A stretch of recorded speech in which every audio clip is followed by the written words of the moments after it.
Yes, everyone. What did we learn on a week 4 Saturday night? Appreciate you being here at the Voice of College Football. Thanks for stopping by. Leave those comments and questions there in the chat. You've got me for at least an hour. If you would like me to be here longer, then that is up to you. But I'm here for at least an hour talking college football with all of you. We will run through all the big storylines and, of course, all the scores. Much happening tonight in the Big Ten, of course. Two enormous games with Michigan holding off Nebraska 30-27. And then, of course, Indiana with the big surprise with a demolition of Illinois. I believe the final score was 56-10 for the Hoosiers. So those Indiana fans are awfully proud of their IU football team. We will go through, again, other big scores. Arizona State just pulled one out at the wire against Baylor. Auburn took Oklahoma to the wire, but the Sooners pulled it out at home. Clemson, the upset loser of the day, as a 17-point pick, and now 1-3 for one of the Vegas and one of the major media favorites to win the national championship this year. All right, you've got the link there in the chat. Please line up for the calls. We will get to them as soon as possible. But as we typically do, of course, we remind you that the Amazon link's in the description section of this video and all the videos. So when you shop on Amazon, please use the link that we provide. Also, dare I brag, 11-4 against the spread today. You can get my picks on Patreon as a premium member, or on the top tier here on the YouTube channel, 14-1 straight up. So you could make money on that as well against the money line. I just missed the Clemson Syracuse game. So shoot, throw away that money and make all the money on all the other games. 14-1 straight up, 11-4 against the spread. With one more game to go, Michigan State taking on USC, a game that I will partake in here in about an hour, unless you deem otherwise, unless you would like to keep me around. All right, let's run through all the scores, and then I'll get to the calls.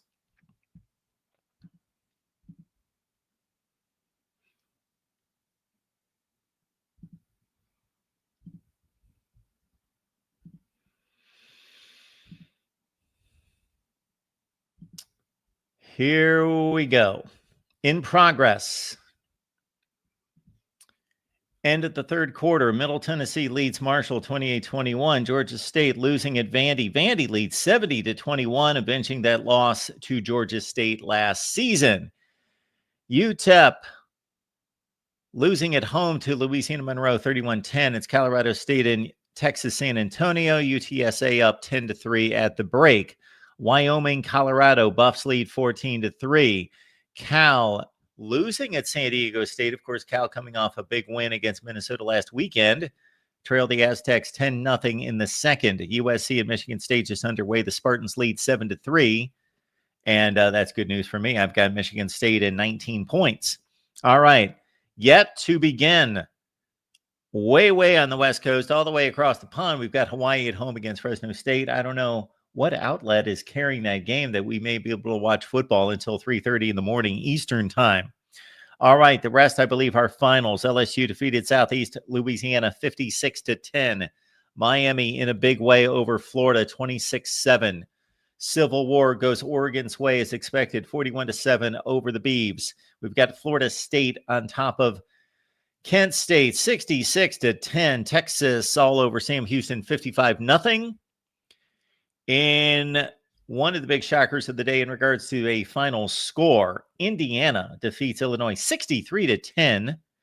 Oklahoma in a big game in the SEC defeats Auburn 24-17. Tulane and Ole Miss, Rebs win 45-10.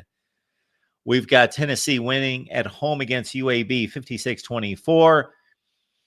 One of the more pivotal games possibly in the Big 12 goes Texas Tech's way over Utah 34-10. Temple at Georgia Tech. Yellow Jackets win it 45-24.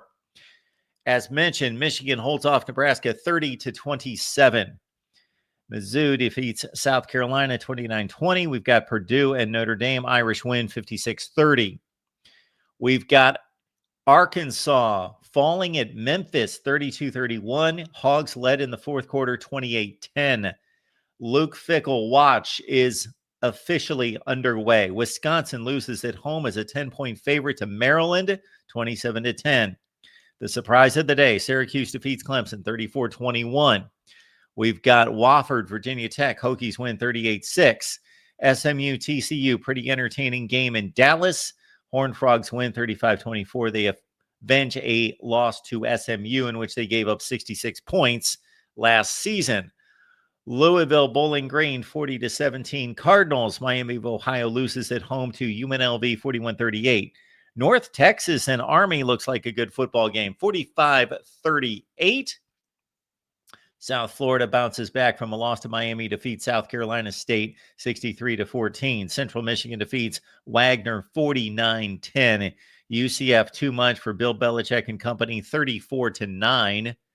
We've got UConn winning against Ball State 31-25 and Fine Stores Connecticut. Liberty falls at home against James Madison 31-13. Eastern Michigan over Louisiana 34-31.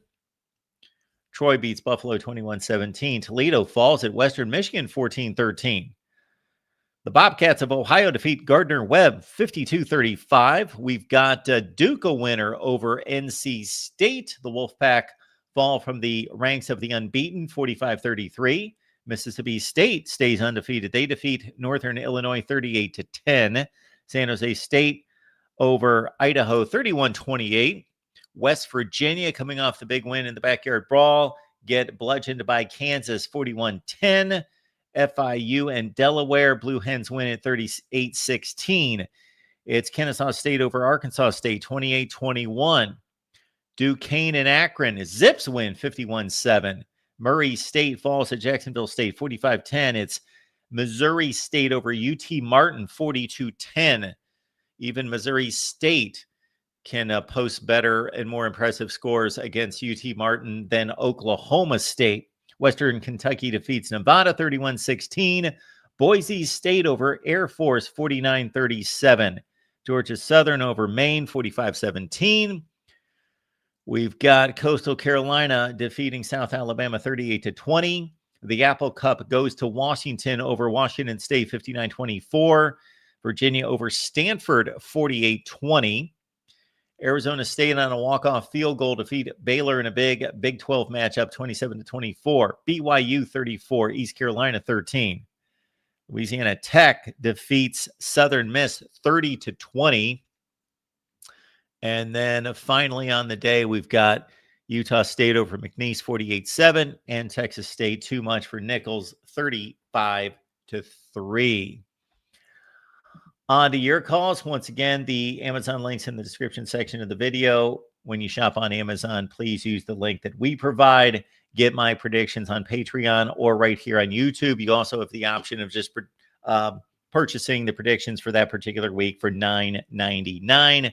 48-25 against the spread. Not too shabby. Here we go. On a Saturday night, we've got Michael Hogue stopping by first. Michael, what's going on tonight? No, Mark, where do I start tonight with Purdue football? I don't know where you start. You start from the beginning, I guess, or you can start at the end. But I think we pretty much got what we expected. I don't know. I think if we could get any semblance of some run blocking, I think it would have been a little bit different of the game. But the third quarter is what killed, in my opinion, is what killed Purdue today. Okay. Well, those are unfortunately two components of the game of football, the third quarter and run blocking. Yeah. And I mean, I don't know. It's like Brown can only do so much, man. But I mean, like the line that is atrocious, man. It can't run for nothing. But I mean, at least, yeah, it should have been a lot worse, in my opinion, than what the 56-30. It should have been worse. I think the way they was running the ball against Purdue. Okay. But I don't know. I gotta give it back. But what is it with Notre Dame? I mean, with Purdue when they played Notre Dame the following week after a loss. Well, what it is, it's that Notre Dame's really good and Purdue's really bad. That's what it is. My thing is, why couldn't they do this against Miami and Texas A&M? Because those teams are good teams and Purdue sucks.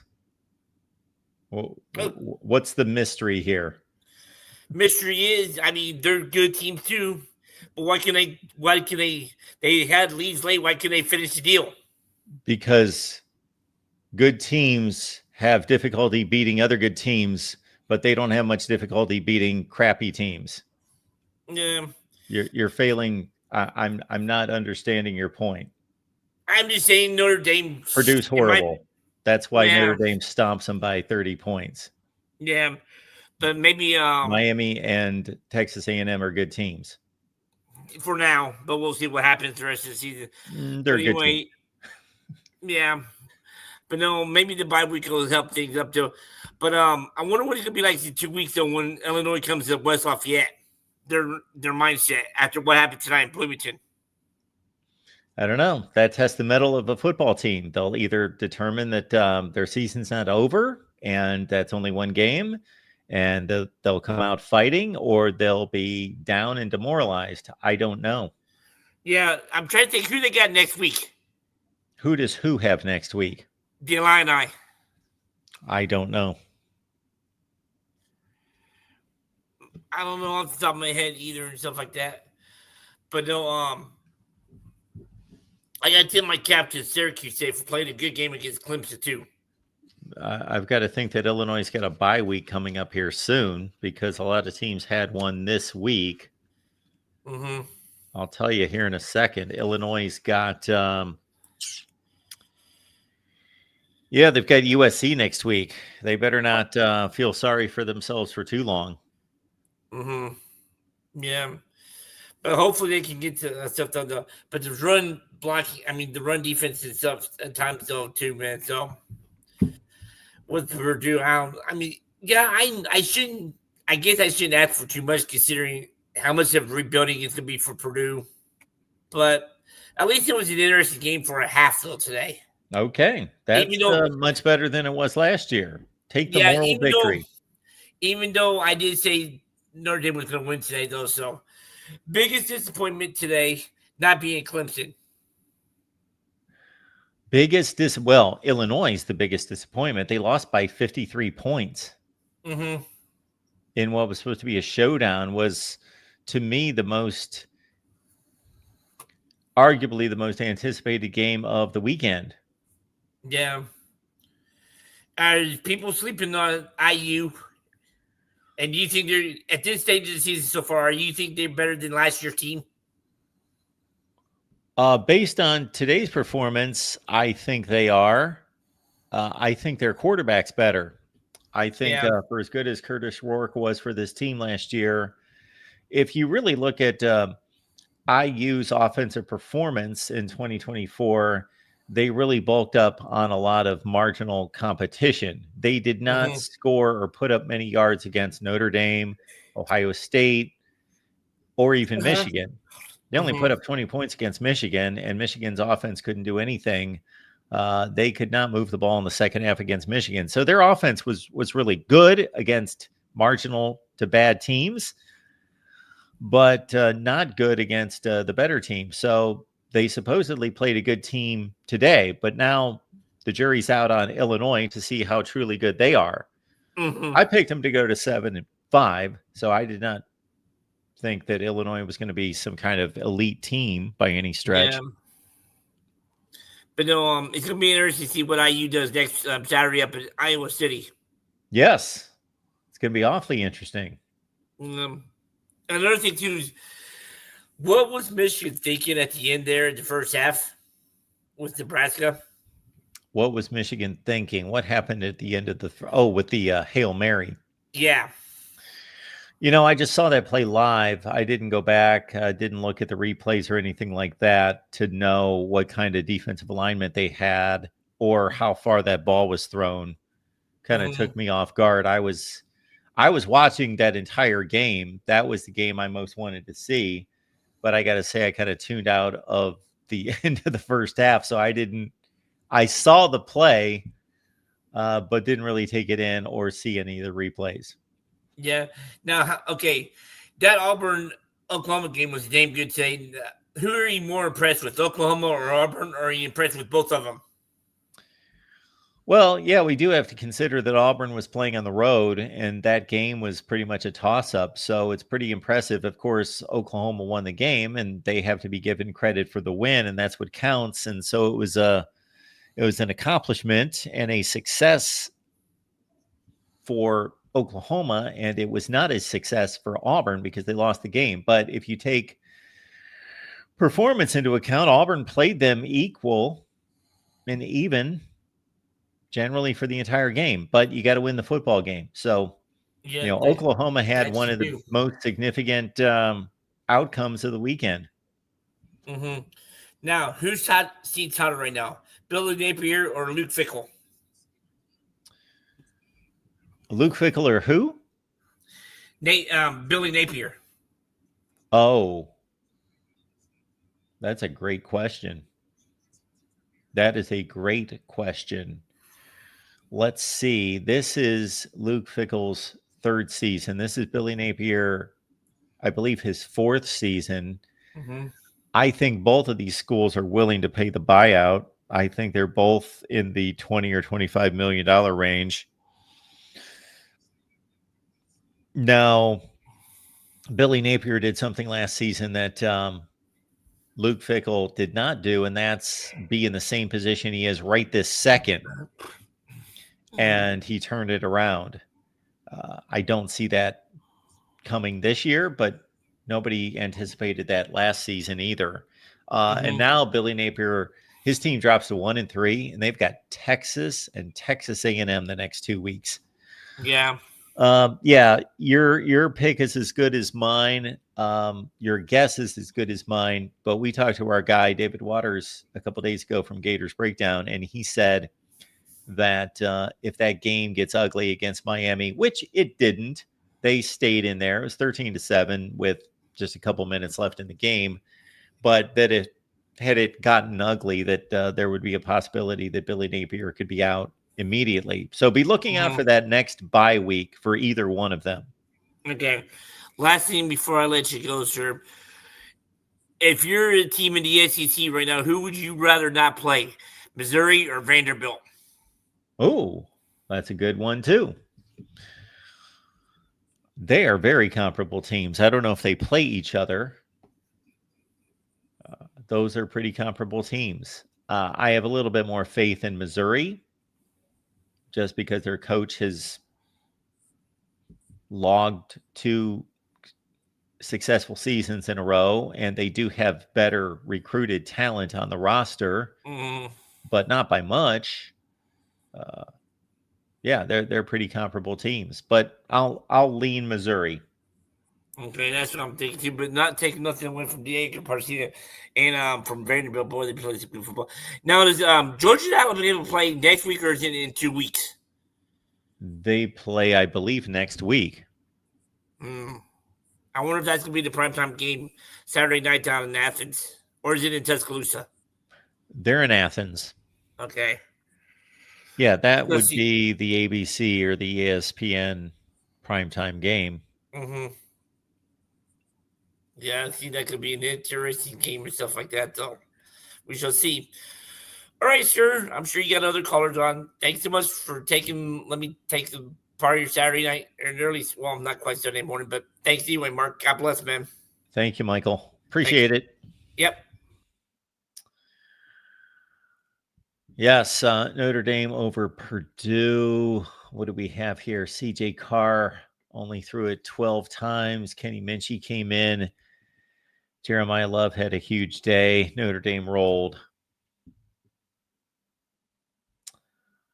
Welcome into the Voice of College Football. We got Defiant on the line. Hello, Mark. Hey, Defiant. How are you? I am ecstatic, Mark. I'm a happy Hoosiers fan tonight. I'm a happy Hoosiers fan. Watching them beat a top 10, supposedly top 10 Illinois team by 53 made my night. You're a Hoosiers fan? Yeah. You are? I've been a diehard Hoosiers fan, Mark. I didn't know that. Yeah, so now you do. I know I'm the rare Hoosiers fan coming out of the den. I've been hibernating for a very long time for this moment to happen. But I would have guessed that you were a Michigan fan. No, No. My Okay. household was Miami or Notre Dame, and I was just the one odd man out, I guess. Oh, okay. Yeah, that's an impressive showing. They completely annihilated Illinois. It did not turn out to be the game that I wanted it to be or expected it to be, because I thought it might be the best game of the weekend, and it was nowhere close to it. It was just a complete domination from the time that Indiana scored its second touchdown to go up 14-7. And even though it was 7-7 and then 14-7 and still within reach and very early in the game, I had a feeling right then, and I could tell by the line of scrimmage play, that Indiana was just a better football team. Oh, for sure, Mark. And in the offseason, we definitely went into the transfer portal getting better offensive line. Because I don't know if the playoff game against Notre Dame last year, you saw how bad our offensive line was against a good defensive line. Even against Ohio State last year, you saw how good a better defensive line that we faced, how we struggled against that, and in terms of running the ball.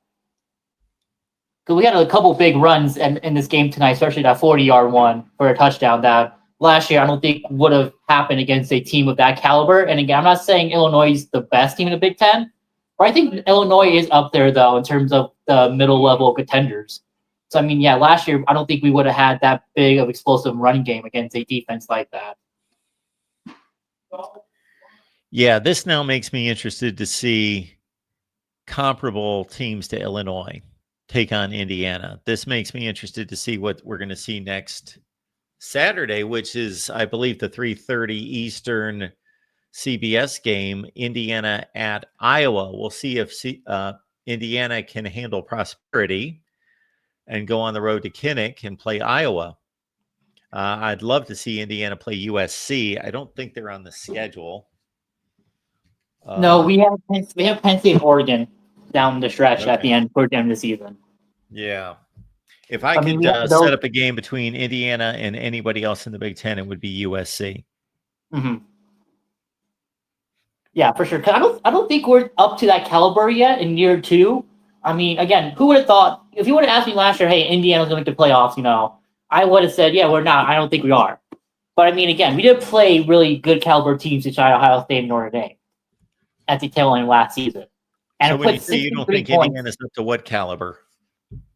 Up to the caliber of like the top four in the Big Ten right now. You have Penn State to Ohio State to Oregon's. Yeah, until we see more. Yeah. And I mean, again, this showing is great, but how much is it really Illinois compared to like our offense and everything?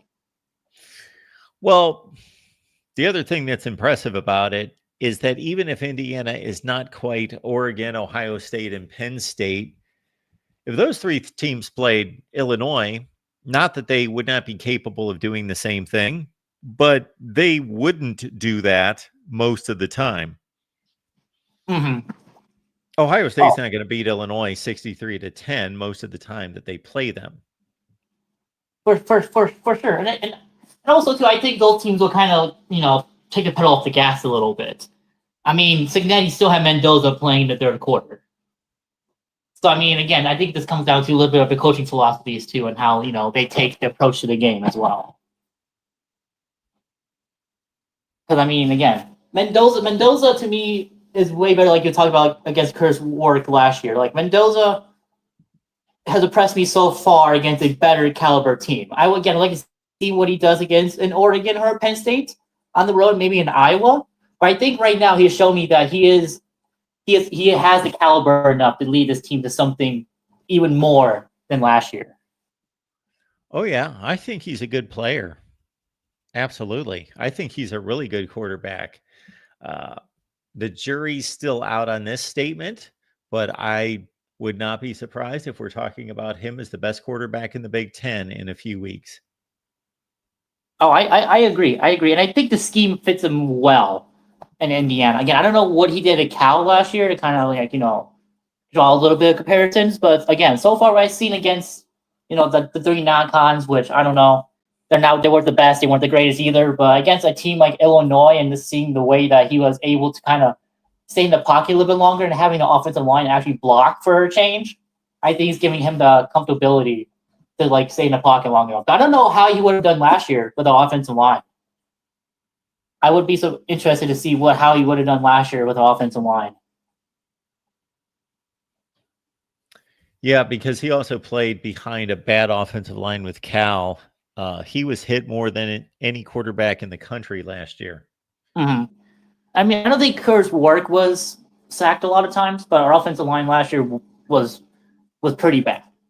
And I think we just got lucky against some of those games and playing really basically nobody last year besides again Ohio State and Notre Dame.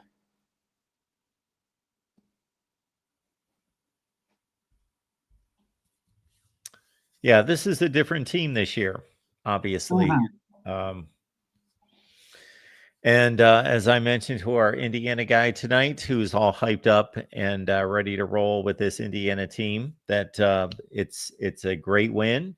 It's very impressive. It's way beyond what most of us really thought was going to happen tonight, but it is one game, and it is Illinois, and they're probably a 7-5 or 8-4 team, which is a really impressive win still.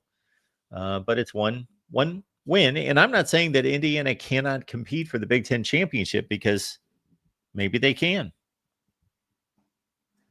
Mm-hmm. Yeah, for sure. And I mean, in terms of I would say this, in terms of the biggest wins in the last couple of years, I think this is up there. But again, I don't think it would have that same type of caliber if Illinois goes 7-5 or 8-4 at the end of the season. But for right now, we're all high, cloud 9 right now because we beat a top 10 team by 53 points. Well, you can look at it a couple different ways. One would be that we can only judge it based on how we evaluate these teams right this second. We can't see the future.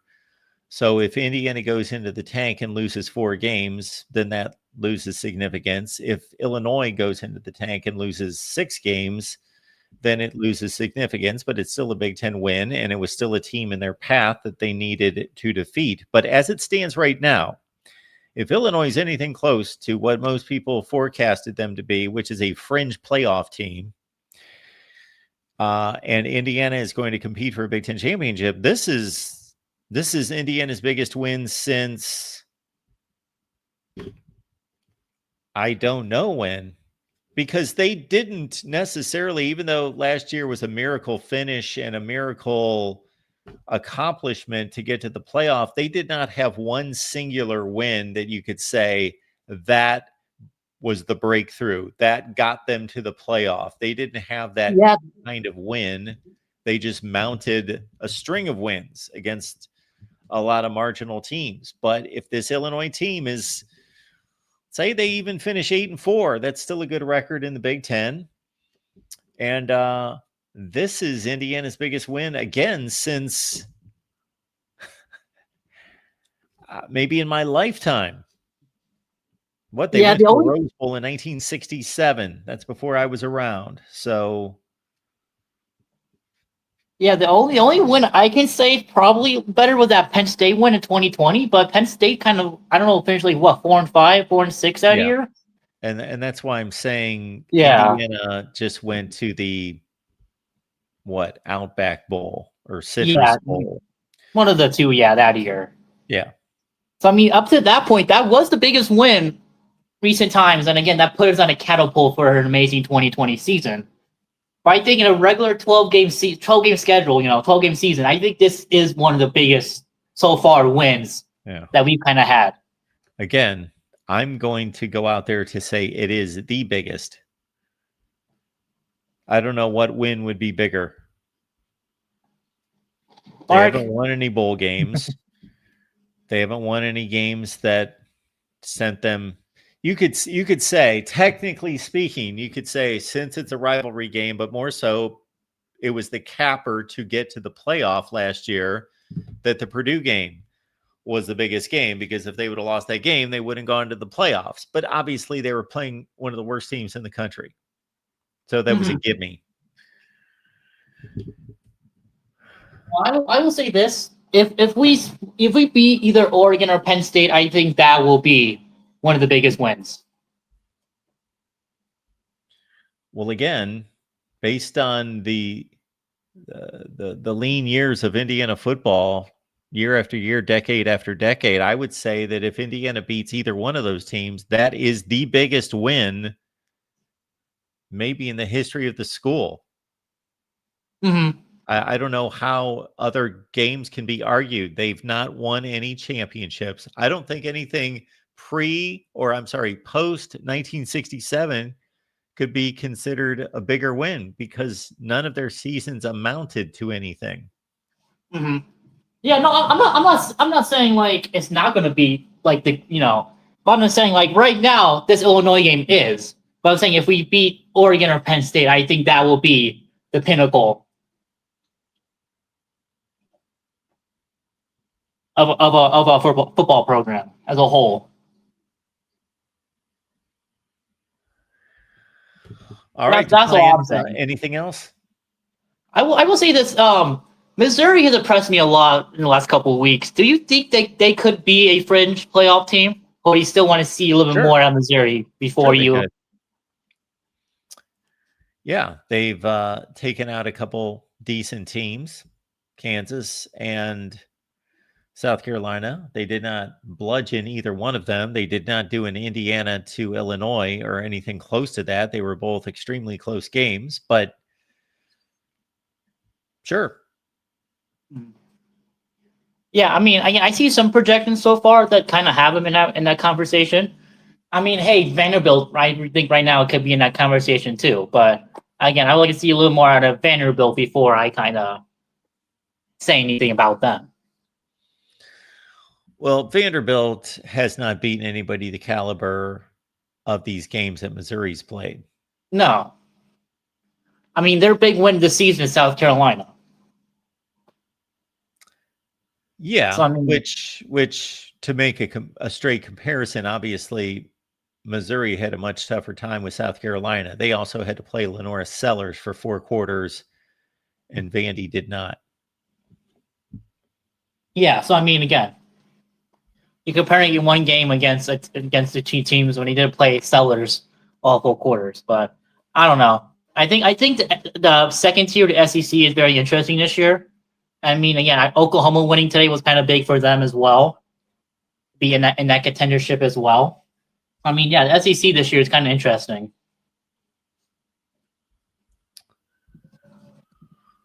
All right, Defiant. Anything else for us tonight? No, Mark, that is it. Well, thanks for stopping by. I hope you have a good night. You as well. All right, Defiant celebrating the Indiana win. 63-10 over Illinois. Got to say, that's shocking. It's I am not surprised that Indiana won the game. I picked them to win the game. I reluctantly picked Illinois with the points. Had this game been in the 35-14 range, I would not have been surprised because once I saw these 2 teams on the field, and I really gave Illinois consideration of what they looked like against Duke, which even though it was a 19-point win, I was not impressed with. They got completely outplayed by Duke in the first half. That I had a pretty strong feeling going into this game that Indiana was decidedly better. Now, we all know that if these 2 teams played again, the score would not be 63-10. There's not that much difference between the 2 teams. I think we all understand that. You know, Indiana is not going to go out every week and beat everybody in the Big Ten 63-10 who's as good as Illinois. And if that takes place, let's say Iowa's as good as Illinois, right? Up until tonight, few people thought that Iowa was as good as Illinois. So now if Indiana goes to Iowa and wins 63-10, I'm a believer. I am a complete believer. You don't have to say anything else about Indiana football. I am fully on board. But as it stands right now, give me another win. Give me a good win. Yeah, if they go to Kinnick next week and, hey, just win the game by 1 point. That's what they need to do. Just go win by 1 point. Now, am I going to be a believer that they can contend for a Big Ten championship because they beat Iowa? No. The Oregon and Penn State games are their barometers. All right, let's check up on USC and Michigan State.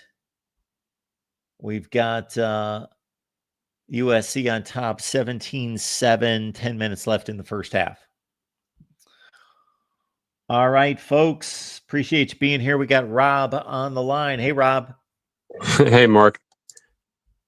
I don't know the last time I've been so demoralized by a 56-30 win as I was today. Oh, okay. Yeah, that was not the defense is so bad. It's unsettling. Like, I mean, last year, for instance, I think we beat them 66-7 or something like that. And I get it; it's a different Purdue team last year, but it's still. The point remains that Notre Dame's defense has been vastly downgraded, and I went over it with another call like a week or two ago about losing Al Golden, but also losing the veteran leadership of Xavier Watson, especially Jack Kaiser. Called him Captain Jack for a reason. Those guys knew everything. They'd seen everything. They'd played in so many key positions. And anyway, that's beside the point. The real issue, and I still. Marcus Freeman even answered a media question the other day. They were asking him if, what he's going to do about the defense and, why it's so bad and everything. And he basically said, they asked him if he was going to consider taking the reins, like getting more involved in the defense. And he said, yeah, I'm actually considering it. I mean, after 2 games with Chris Ash as the head, the defensive coordinator, and he's already got to do more, like take on more. For this team because the defense is in such shambles. It's really sad to see, especially from a year ago with how good the defense was.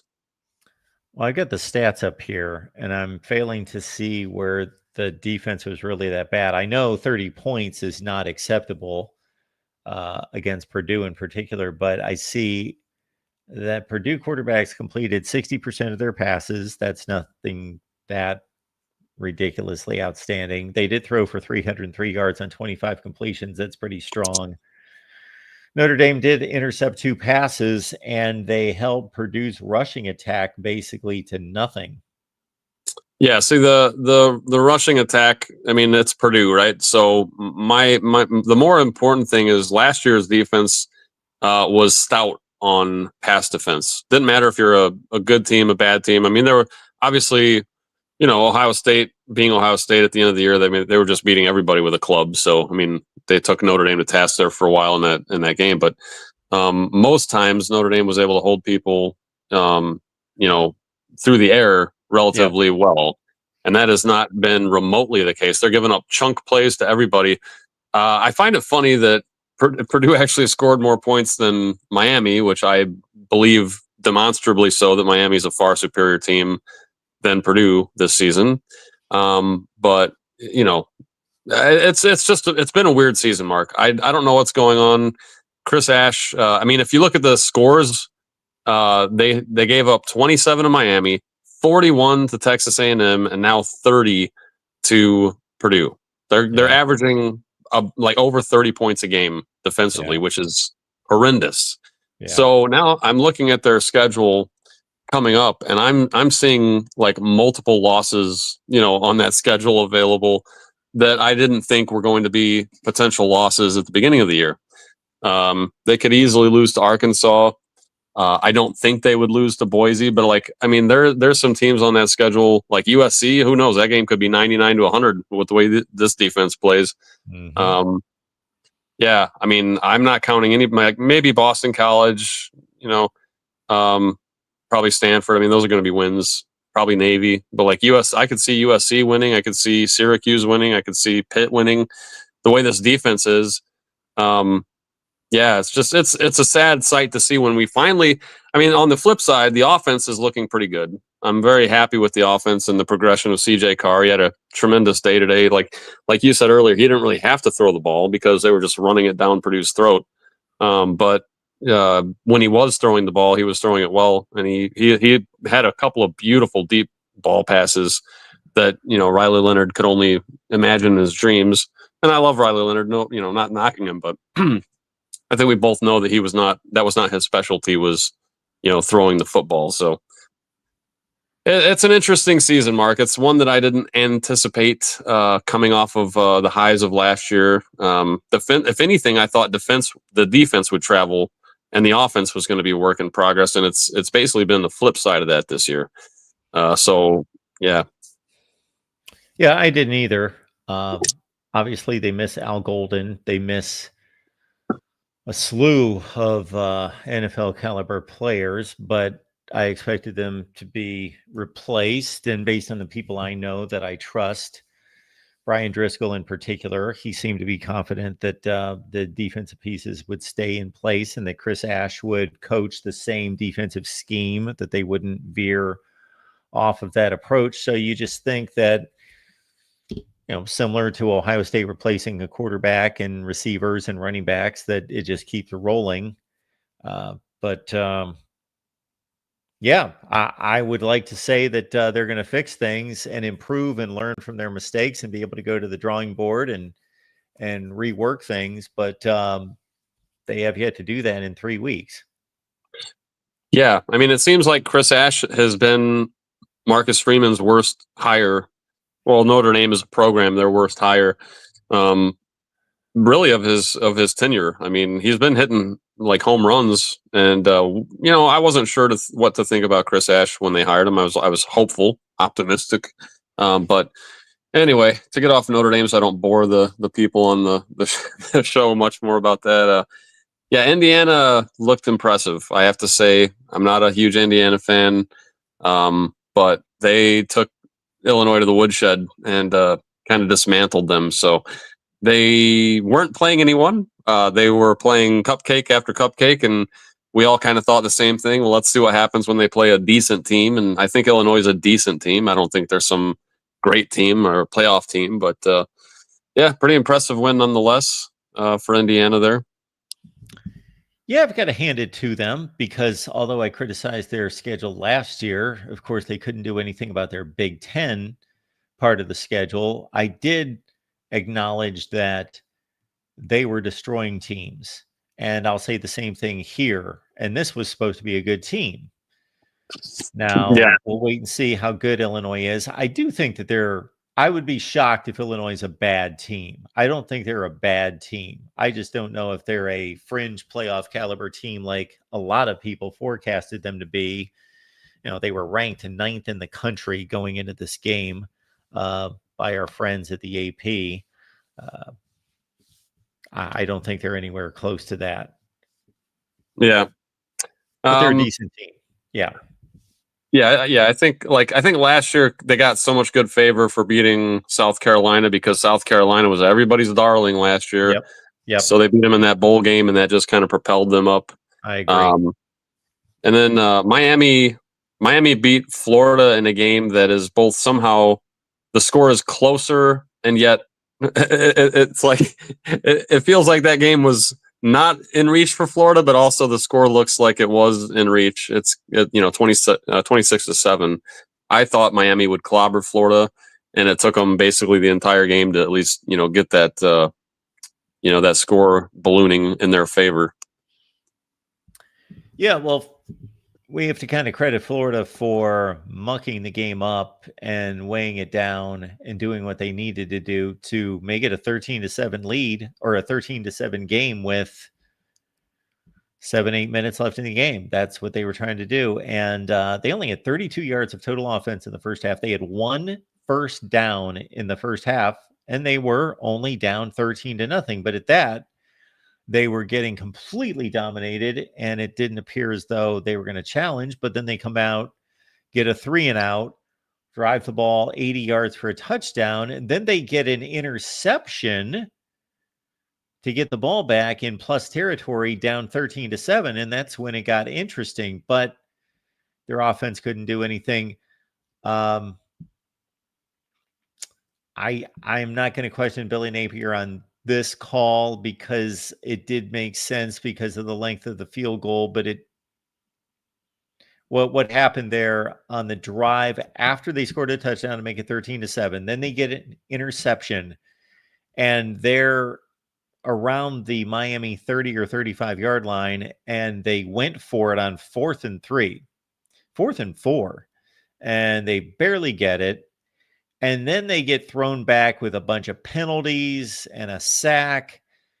and they've got like a 3rd and forever, but then they throw a little swing pass out to the running back who almost gets to the first down marker. And I thought, okay, well, they achieved what they were trying to do to get another shot at converting this 4th down. And they were almost exactly on the same place on the field after all this transpired. Yeah. And then they decided to try a field goal and they missed it. Yeah. So I thought, you were just in this spot like 6 plays ago and you decided to go for it. And now you've got a shorter distance to go for it on 4th down and you're kicking a field goal. I don't know. Yeah. It's, when it rains, it pours, right? My other point was another big winner today, obviously besides, I think, like you said, Oklahoma was a big winner. Indiana is a big winner, but I think Texas Tech, that was a game I was looking forward to seeing who was going to come out of that one. Yeah. And they kind of stomped Utah, to be honest. They did stomp Utah, and I watched that game, and that backup quarterback, I don't care what his stats were because they dropped quite a few passes. He was really good. Hammond. Yeah. The Texas Tech backup. Yeah. He was really sharp. He was thrown, man. That guy can sling it.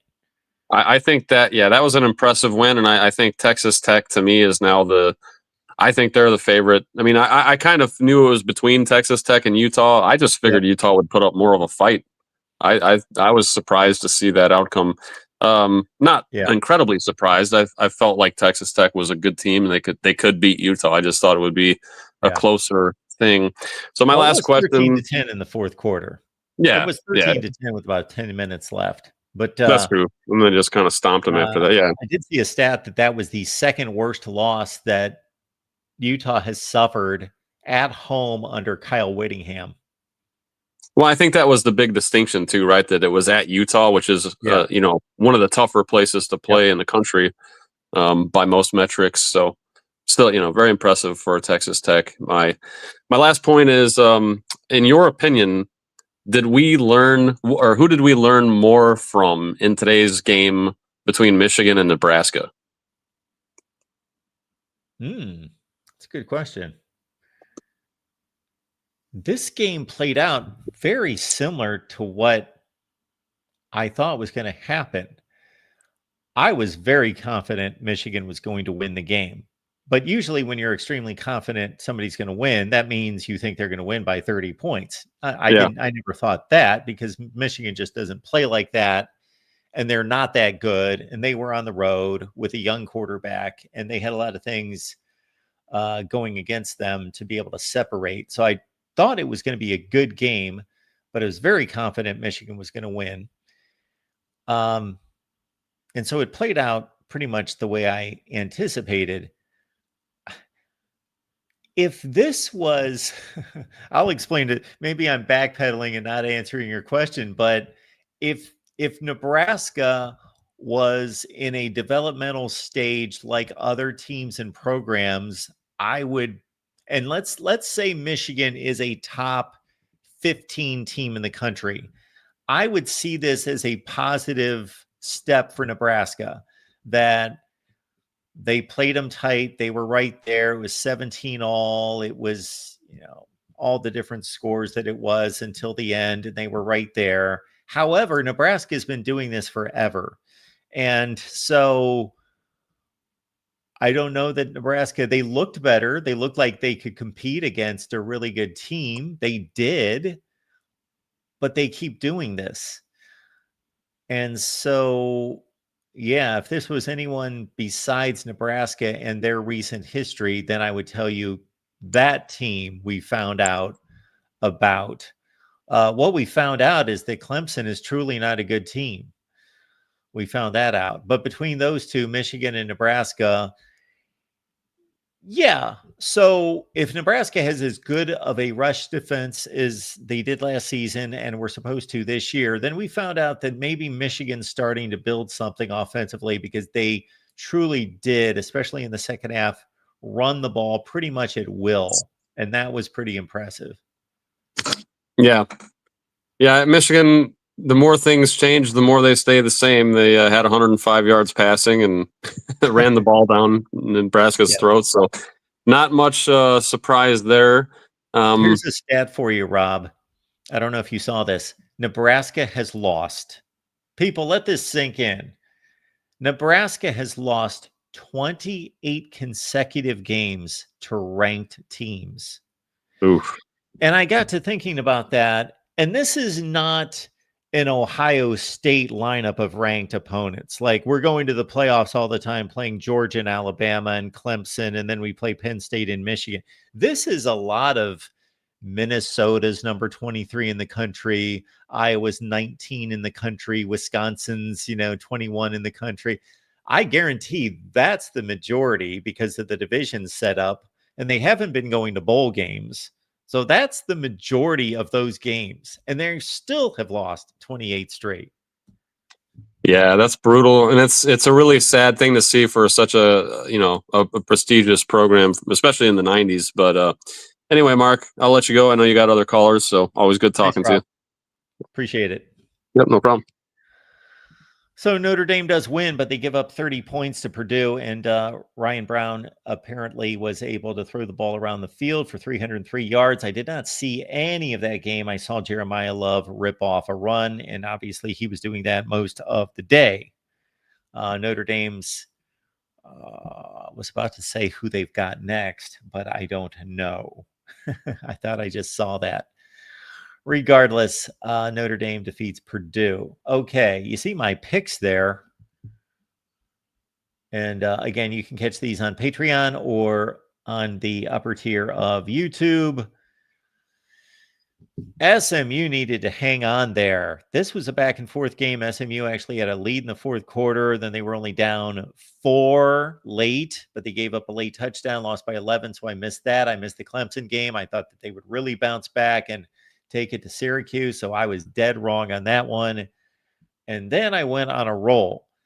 Texas Tech with a 3.5, and I picked them to win outright as an underdog. Memphis, I picked to win outright as an underdog. They did against Arkansas. Now, can you be this unlucky that Oklahoma could have just scored the game-winning touchdown and beat Auburn by 6? But no, they went for 2 and beat them by 7. So I missed that one against the spread. Ole Miss covered, Michigan covered, Notre Dame covered. Temple, I got the 24.5. They only lost by 21. So all those are wins. Kansas covered 12.5. I had South Carolina and 10. They lost by 9. So I covered there. Miami won by 19. So I covered there. I did miss the Indiana-Illinois game against the spread. I went 14-1 straight up and 11-4 as it stands right now, as Arizona State got a walk-off. So I got that one. Washington was a 20-point favorite. I took them to cover. They won by 35. And we are just waiting on USC and Michigan State. And Michigan State, I'm getting 19.5. And they are slowly losing that. And USC seems to be pulling away, but we shall see. All right, welcome into the Voice of College Football. We got Muley on the line. Hey, Mark. How's it going? Good. How you doing? A little tired, but a great day of college football. How surprised are you about Clemson at this point? I am pretty darn surprised, but I'm not as surprised as many other people are that we're picking them to, let's say, win a national championship or be in the Final Four in the playoff. Because the one thing that I brought up time after time after time, and I the last time I brought it up, I think, was to Phil Steele, because he picked, I believe, Clemson to win the national championship. As I said, this is what I wrestle with Clemson, is that everybody's got them so highly ranked and expecting this huge season because they're bringing all these players back from last year. And I know that they have a line of defenders on that side of the ball that are projected NFL players, but these guys weren't good together collectively last year. They were 85th of the nation in rush defense. And when you really think about what Clemson did last year, their best win in the regular season was against Pitt. Yep. And Pitt was lousy. They were a lousy 7-6 team. And that was Clemson's best win in the regular season. Then they beat SMU, but still, that was their best win. And so I couldn't put those two things together. I was thinking, yeah, Klubnik's back. Their 3 best receivers, who I truly believe are really good receivers. And the offensive line is supposed to be better. They've got one of the best offensive line coaches in Matt Luke. All these defenders are back. I get it, but those guys were playing last year and they lost 4 games. Yeah, so I never understood the hype behind Clemson in terms, especially being the top 4. I get they returned a lot, but last year there was the best win. Was actually what I was going to say. The best win was against Pitt, and I watched that game. They like Clemson, like they like what's his name? Klubnik had like a massive scramble, like a 50-yard scramble at the end of the game. Like they had to score a touchdown at the last minute to like take the lead back. And this was the game. This was when Eli Holstein first went down, and then Nate Yarnell. That was his first game starting. So this wasn't against Eli Holstein Pitt last. This was against Nate Yarnell, and then Pitt was terrible in terms of having Nate throw. I want to say he threw like 54 times or whatnot, but yet I've just seen time and time again since last year against Louisville, they got destroyed, but then they scored 2 touchdowns at the end to like make it not look like the blowout that it actually was. Like they scored 2 like garbage time touchdowns. Whoop-de-doo. I'm surprised that they started 1-3, but I'm not entirely surprised. Like that's the thing. We mentioned the defense and whatnot, but also the offense as well. I know they have a lot of receivers and whatnot, but I don't know. I have to go back and watch some of these games, but sometimes I feel like the route concepts or whatnot are not always the best. Or let's say I saw this at times last year too, where Clemson, they get down a bit and they start to rely way too heavily on Klubnik. So then they just keep dropping back and back. So Klubnik, he threw it 60 times today, which I get it because they were down big early. But then, the whole fourth quarter, they were down 2 touchdowns. And once Angeli went down, they just put more pressure on.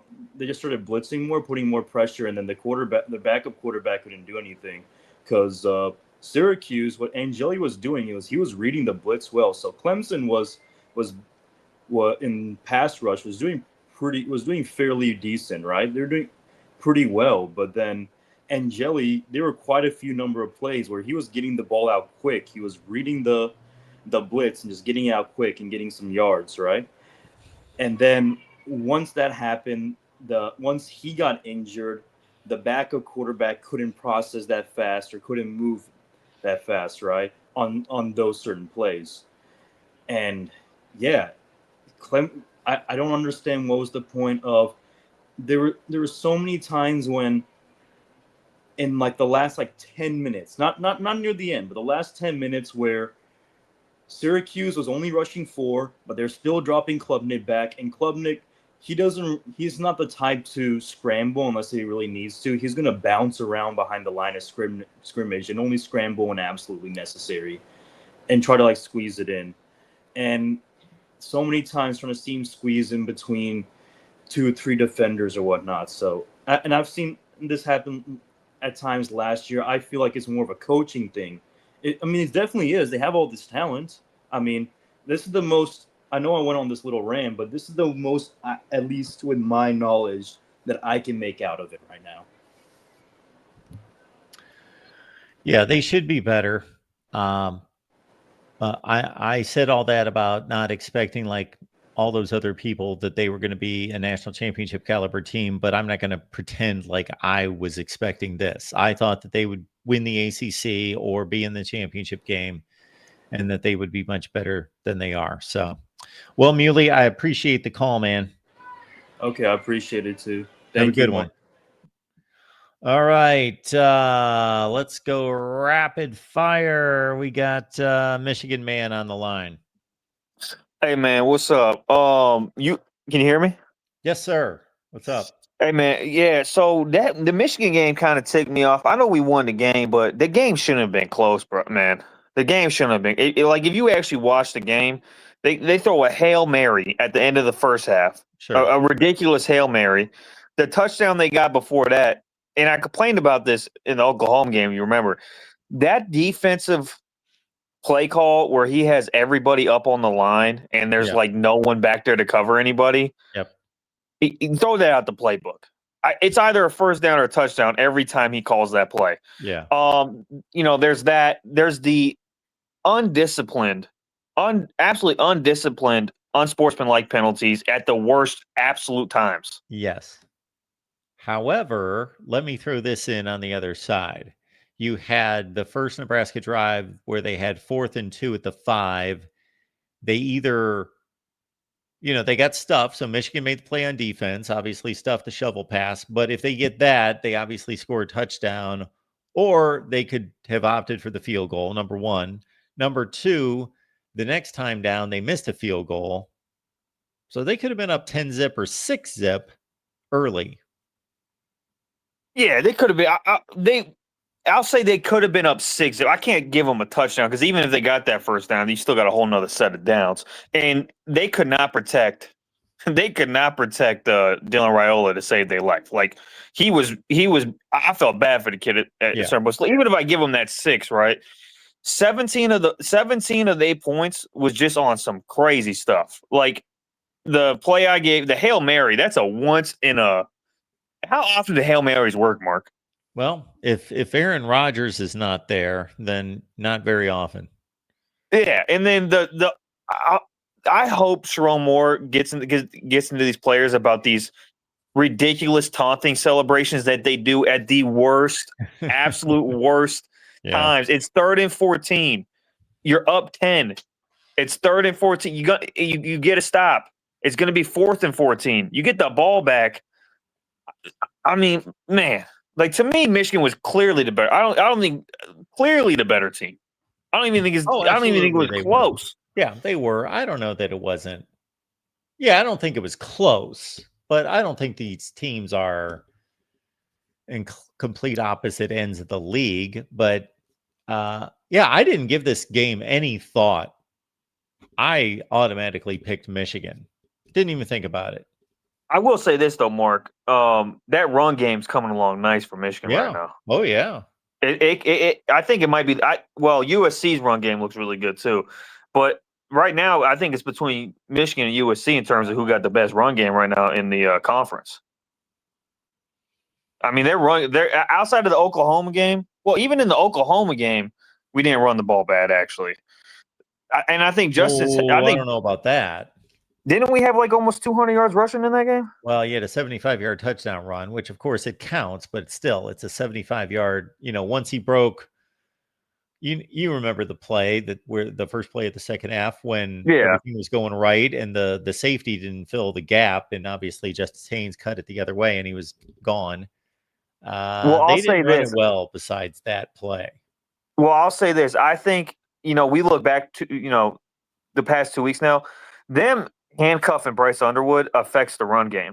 It absolutely affects, because ever since they let Bryce Underwood actually run the ball, teams have to account for that. They can't just be like, oh, we're going to hone in on Justice Haynes, who I think Justice Haynes right now is clearly the best. There is no argument for him not being the best running back in the Big Ten. There is absolutely no argument. He's had a 75-yard touchdown run, and I think every game this year. Yeah, he's every playing single the game. best. Sure. Bryce, in terms of Bryce Underwood, he's still doing some freshman things when it comes to. I'm not going to get too deep in that. I know you got the callers. I got to mention this, man. Clemson. I know it's been brought up a million times, but I am absolutely shocked at how bad Clemson is. They're not just bad, Mark. They're awful. Yeah. Mark, they could easily be 0-4 right now. Yeah, they could easily be 0-4 with the loss to Troy. Yes. Yeah. Easily be 0-4. And I'm with you. I didn't understand the hype. I literally did not get the hype. They brought back talent that really hasn't been playing that well the past couple of years. So, what are you bringing back? Average talent? I just didn't understand it at all in terms of that. Last thing I'll say. Kirk Cignetti, I think, and if you factor in talent, and now I'm not going to say he's better than a championship coach like Ryan Day or nothing, but in terms of non-championship coaches, he's got to be the most impressive. To me, that was the most impressive win of the season so far. because of how dominant it was. I can't argue with that. You went 63-10 over a top 10 team. Yeah. I mean, that's ridiculous. Indiana needs to throw whatever money they got at him, and they need to get a lifetime contract because teams are going to start coming in. And I'm telling you right now, Mark, this offseason, teams are coming in to take Kirk Cinetti. There's no question about it. I'll say 63-10 against at least a decent team. I don't think they played a top 10 team today. Well, you're probably right about that. Yeah. But I don't care. Let's say they top 20, Mark. 63-10 is that's I mean, and I'm telling you, Mark, Florida, these teams are going to start throwing a bag at Kirk Cinetti. Either they offer him the fattest contract in the sport, he's out of there within 2 years. He's not staying there. It looks like we got I don't know that he would go to Oklahoma State, but it looks like we might have 3 major jobs opening in the next few weeks: Florida, Wisconsin, and OK State.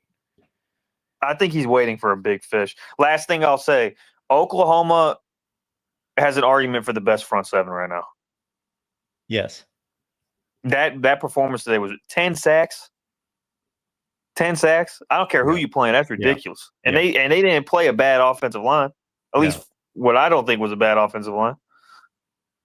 It kind of makes me feel better about Michigan's, honestly. And Michigan's offensive line starting to improve. They were exceptional in that game, and I think I think that's similar to us talking about Indiana playing Illinois. Auburn, until further notice, they are in Illinois in the SEC. You know, they're a pretty good team. Yeah, no doubt. All right, man, I'm gonna get out of here. I am worried about a couple of these games coming up, especially USC. I don't know how it's gonna go, but anyways, go Blue. I hope we continue to improve, and we gotta cut out the undisciplined stuff. All right, go Blue. Thanks, Ben.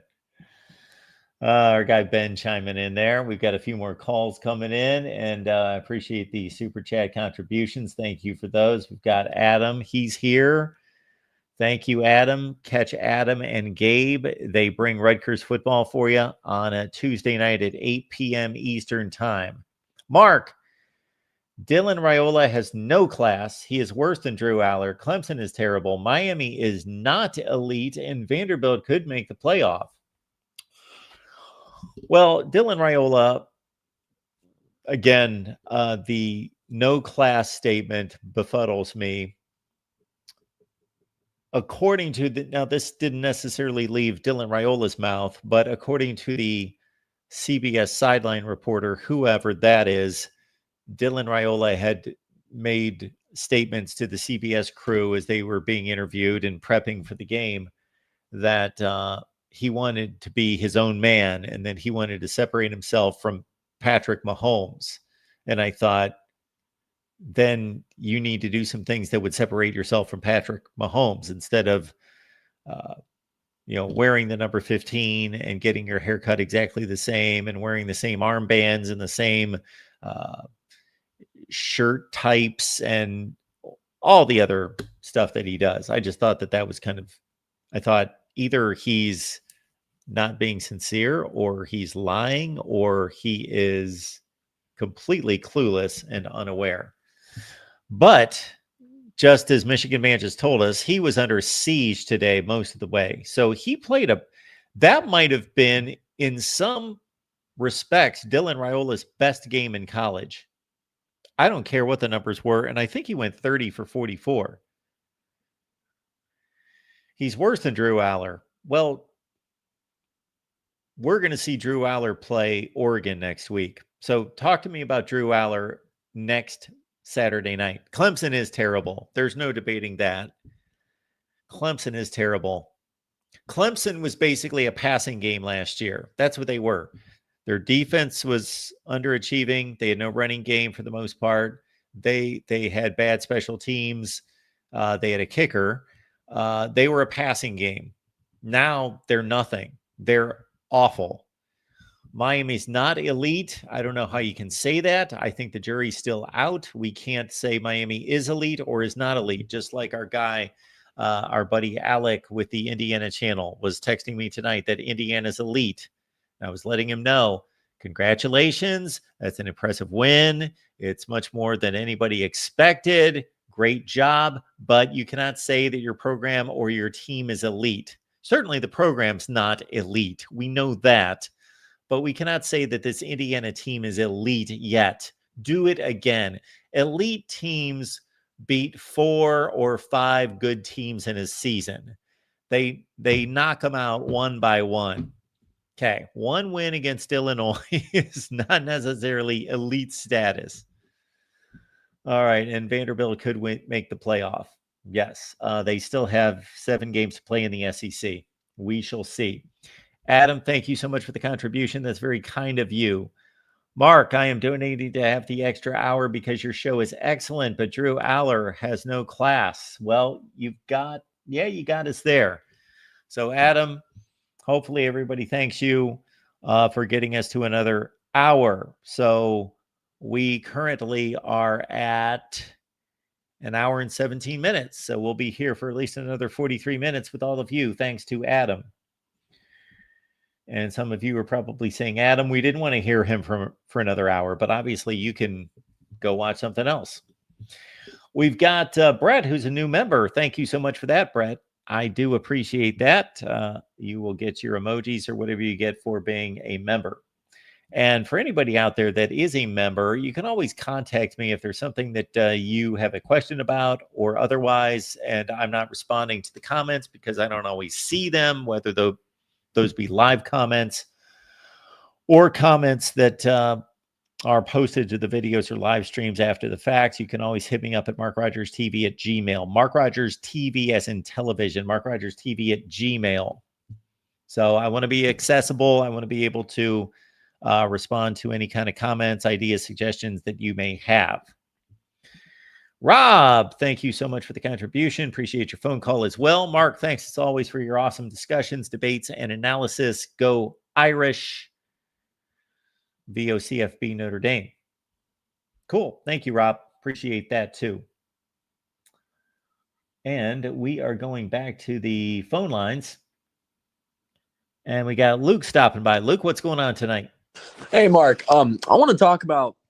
So I did not see Indiana beating Illinois by 53 points because look at the 3 teams that they played to start the year. They played Old Dominion, Kennesaw State, and Indiana State. Like, this kind of shocked me that they beat Illinois by 53 because, I mean, Illinois was not a bad team. I mean, they were obviously good enough to be in the top 10, but, like, what were your initial reactions as the game kind of started to wind down? Okay.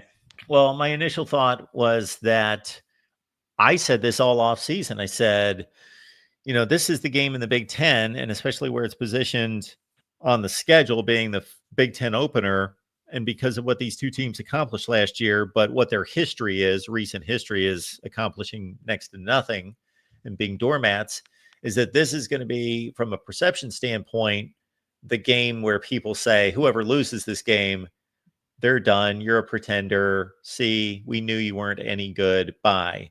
And that the winner would kind of get advanced to the next week, the next round, to say, okay, you're still in our thoughts. You're still relevant.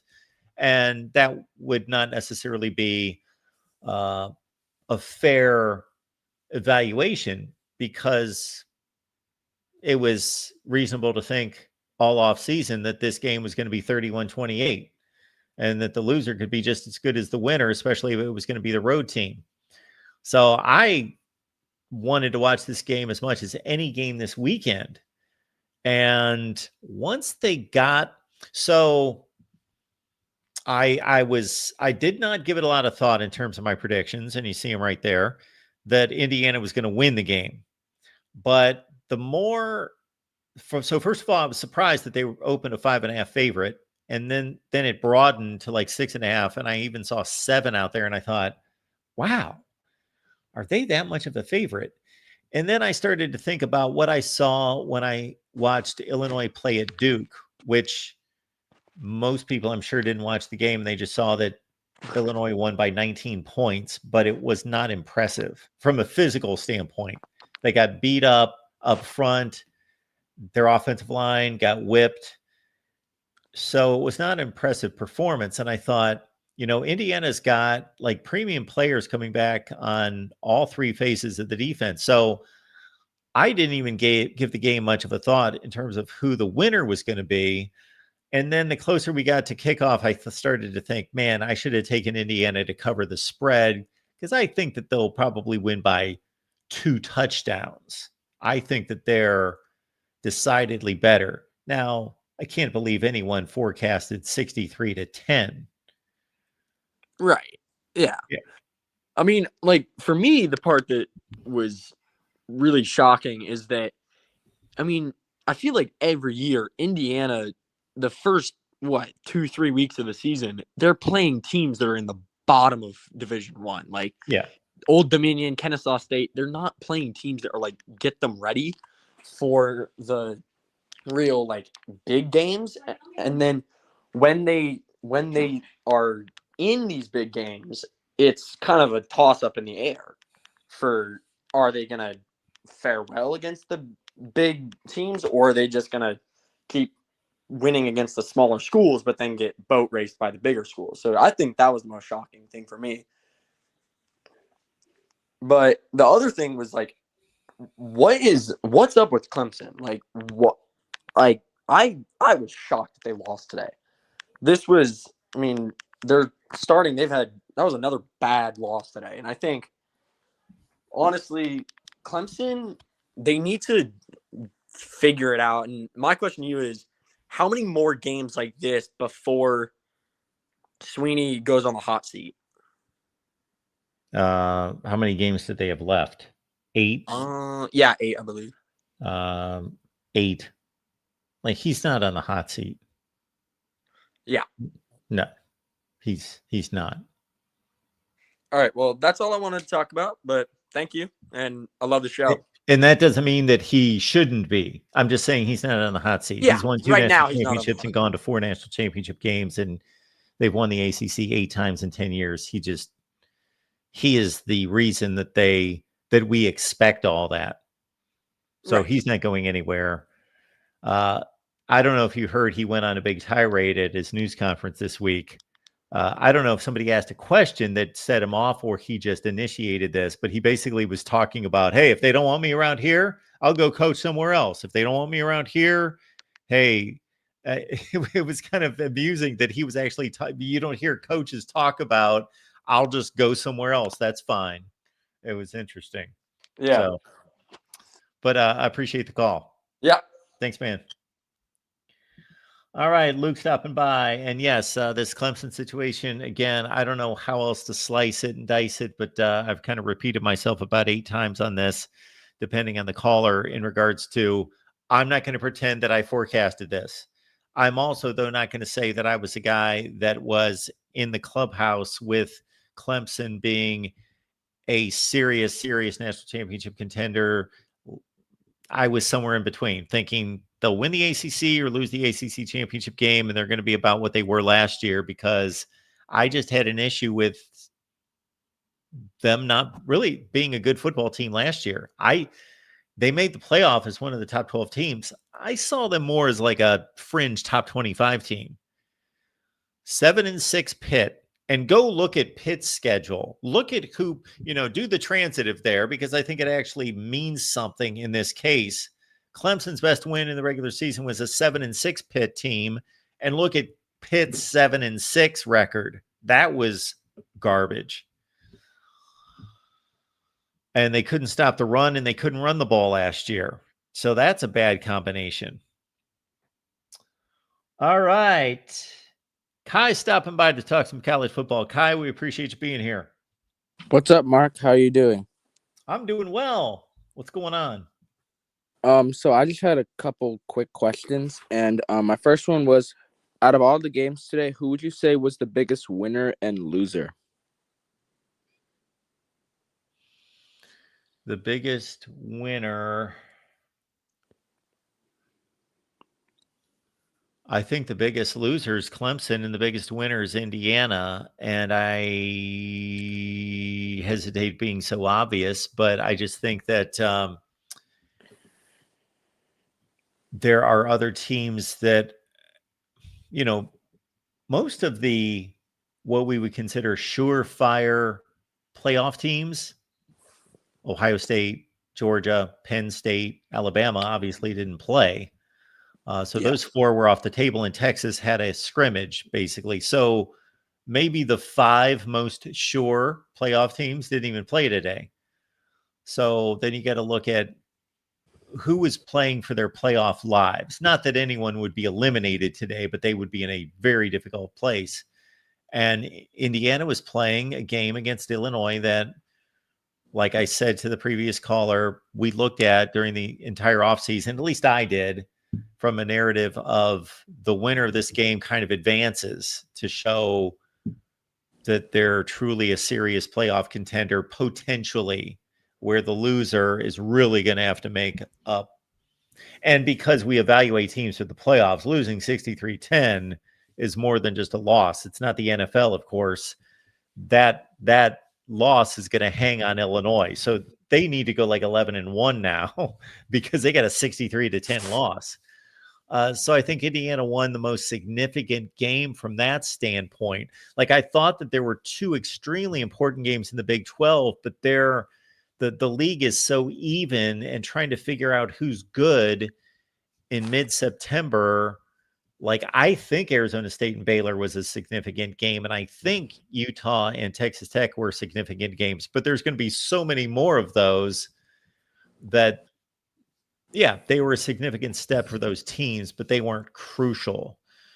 And again, Clemson losing, Clemson has basically eliminated themselves from being an at-large team.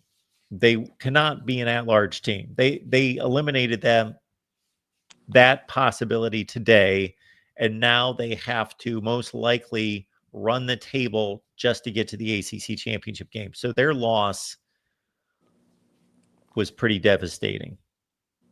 Yeah, I would agree with those 2 teams. I would maybe consider Texas Tech just because they went on the road against Utah, but the Big 12 is like a mosh pit right now. Yeah, and that's the only reason I didn't name that one. Yeah. I think that the biggest team that might have like increased their playoff odds was Memphis, because they just I believe they beat them at home, but they were down, I think, 18 points to Arkansas, and I did not see Memphis pulling that off. Yeah, and Memphis would have really been helped had Arkansas finished the deal against Ole Miss.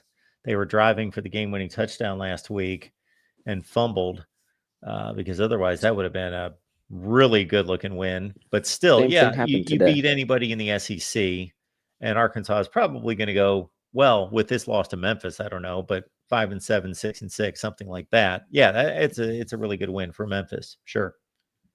Yeah. Arkansas had back-to-back games with they lost the game because of a fumble. Oh, I didn't know what happened today. I did not see any. Yeah, Arkansas were driving, and then they fumbled the ball, and then Memphis were able to run out the clock, basically. All right. All right. That's pretty much it. Well, I appreciate you being here, man. Thank you. Have a good night. You too. As you can see, folks, 48-25 against the spread. They tell me that's pretty good. We are hoping that Michigan State can cover the 19.5. So 49-25 would get me within 1 game of a 2-1 breakdown there. That's pretty healthy. You start to win money at 53% against the spread. So I'm sitting around 66% against the spread. 75-16 against the money line. So those picks are on Patreon or on YouTube on the premium tier.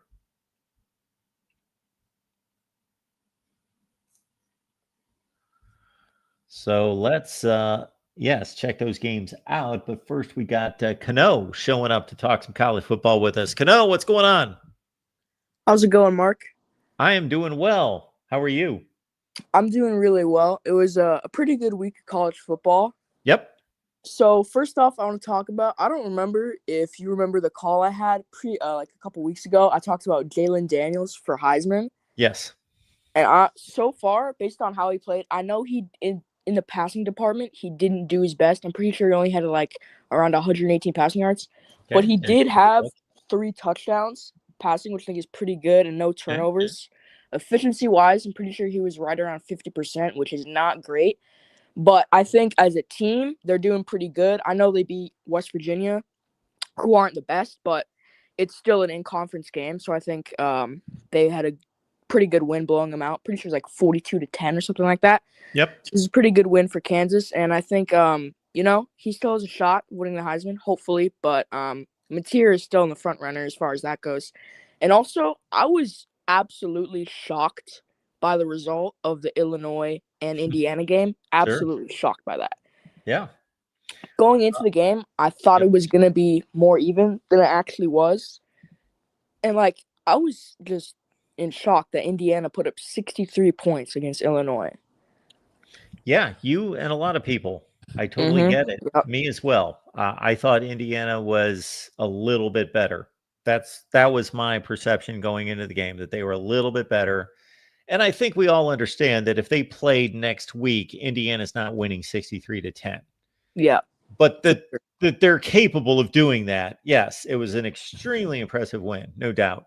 To go back to the Jalen Daniels question and comment, is there a particular reason that are you just a big Jalen Daniels fan, or you just find him interesting, or you think he's the best quarterback?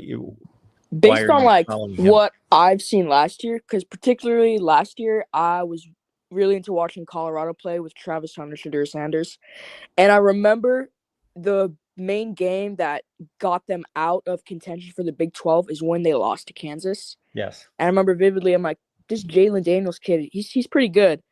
And going into this season, he was the main underrated quarterback in my eyes. And, the way he plays, and specifically as a dual threat quarterback, he's really physical. He's built like a running back, but he can throw the ball pretty well too. So I think he's just a really underrated dual threat QB, kind of like Jalen Milroe, but just more built up. And I don't know, I like the way he plays overall. Well, I like a couple things. Number one, you do make a good point about Kansas football last year, because they got off to a bad start. He obviously was nicked up and underperforming even when he was in there. And then it was just kind of indicative of Big 12 football that Kansas, in consecutive weeks last year, they beat Iowa State, Colorado, and BYU. They beat the three best teams other than Arizona State, the other three best teams in the league, 3 consecutive weeks, but they still only finished 5-7. Yeah. So yeah, we've all been waiting for Jalen Daniels to get a full season under his belt where he's healthy, start to finish, playing at his best. I saw him play against Missouri a couple weeks ago, and yeah, he's a fun guy to watch. And yeah, you can see his numbers there: 12 of 24, 138 through the air, 3 touchdowns, no picks, and he ran for 69 yards. And overall as a team, Kansas, I feel are a pretty well-rounded team. Obviously, they have a really good running game with Sean Williams. He played really well. He had a couple of really big runs that changed the momentum of the game. Because early in the game, West Virginia was kind of hanging around a little bit. But he had a couple, big runs that kind of sealed the game for Kansas. And he played really well. They got a good running game. Obviously, a good quarterback. Got some decent wideouts. And I think they're a well-rounded team. And in my opinion, I think they are in a good spot to contend for the Big 12 championship, especially because it's really wide open. Other than Texas Tech, who's a big front runner right now, I think Kansas has a decent shot to compete.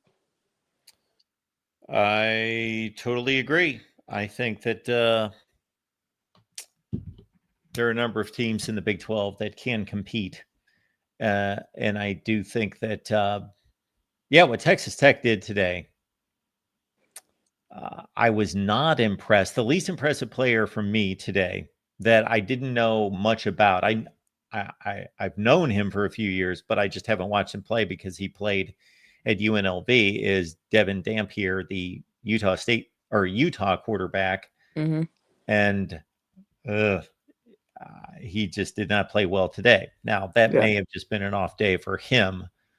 Much of that had to do with the Texas Tech defense, but it also had to do with him not playing well.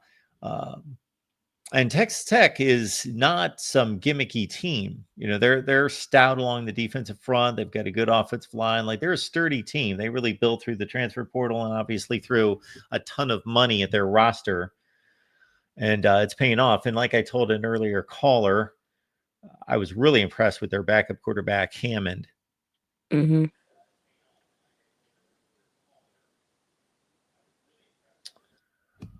All right, sir. Anything else for us?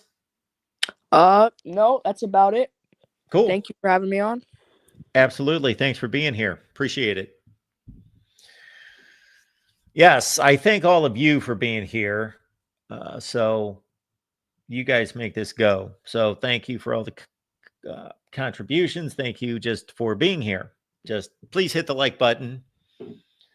It's a simple thing. It's an algorithm deal that YouTube has set up.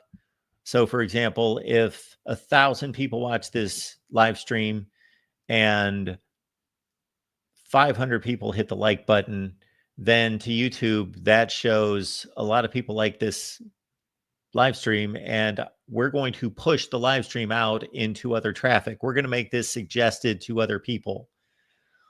So you guys know the deal from being consumers on YouTube. What happens when you open up YouTube? What are you looking at when you open YouTube? You're looking at videos and content that you look at all the time.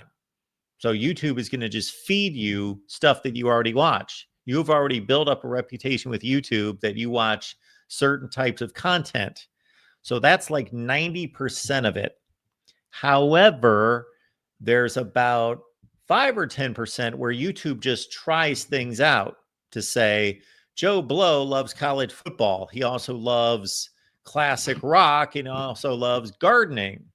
So we're going to give him all the stuff that he watches in those 3 categories because he watches these channels. But, oh, there's a new gardening channel starting. We're going to throw him some of these videos to see if he likes those too. Well, if you ignore those, then that gardening channel is going to take a hit. But if you pick up on that and say, you know what, I'm going to try out this channel, then you like it. So the same thing happens here. That if there are people out there, and there are many that know and love and watch college football, but they do not watch the voice of college football, that if they're consuming college football all the time, that YouTube will say, you know what? The voice of college football over here just had a live stream with 1,000 views, which I hate to say 1,000 views because we used to do much better than that. But anyway, with 1,000 views, and it got 500 likes. So the people watching it really liked it. So we are going to test it out on other people that like college football that don't subscribe or aren't aware of and do not watch the voice of college football to give it a try. So that's what your like in hitting the like button does in a nutshell. So I don't care how many likes there are. I don't know how many likes there are. It's more about YouTube responding to the like button, responding to the comments as well. If I post a video and there's, for example, with the 2 firings this week, that would have been when? That would have been last Sunday, correct? Yeah, last Sunday were the 2 firings, Deshaun Foster and Brent Pry. Well, I did the Deshaun Foster video first Sunday afternoon, right after he got fired, and it got about 5,000 views and a lot of comments. And then I should have worked right away on Brent Pry because, believe me, I did those 2 videos in my sleep. I didn't have to research anything. I just knocked them out.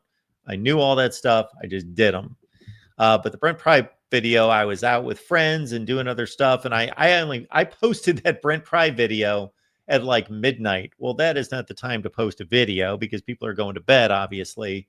It's still got about 1,000 views, but not the 5,000 views that the Deshaun Foster video did. So that's also a factor in all of this is, of course, is also when you post the videos. So long story short, we would like to do a lot better here at the Voice of College Football, and we need your help to do it. It's basically a grassroots effort. Because the people that work with me here, Chris in particular, if you know who Chris is from SG1 Sports, it's been pretty easy to determine based on our research and the people that we talk to and the people that we trust that know YouTube algorithms, but that they are not real fond of the little guy. So all the major brands that you see out there that cover college football, they get all the benefit of the doubt from YouTube, and YouTube is pushing those hosts and those platforms in front of more and more people. And they kind of tend to suppress us. So it's difficult to get going. So that's the deal. David, thank you so much for being here. Let's stay up and talk football.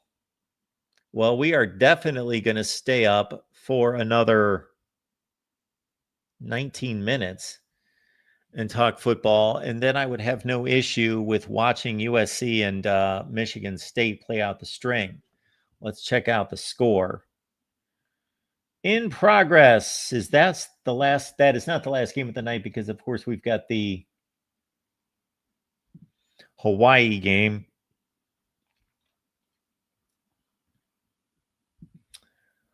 So as it stands right now,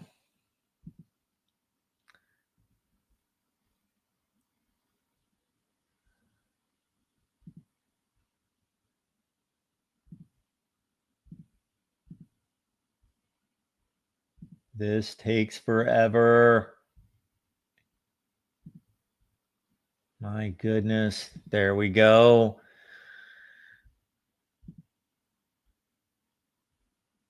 Our scores in progress. Texas San Antonio leads Colorado State 17-10. There's just $1.50 left in the game. So Colorado State has the ball. Look at this. We've got some drama, as some people would say. We've got some drama going on FS1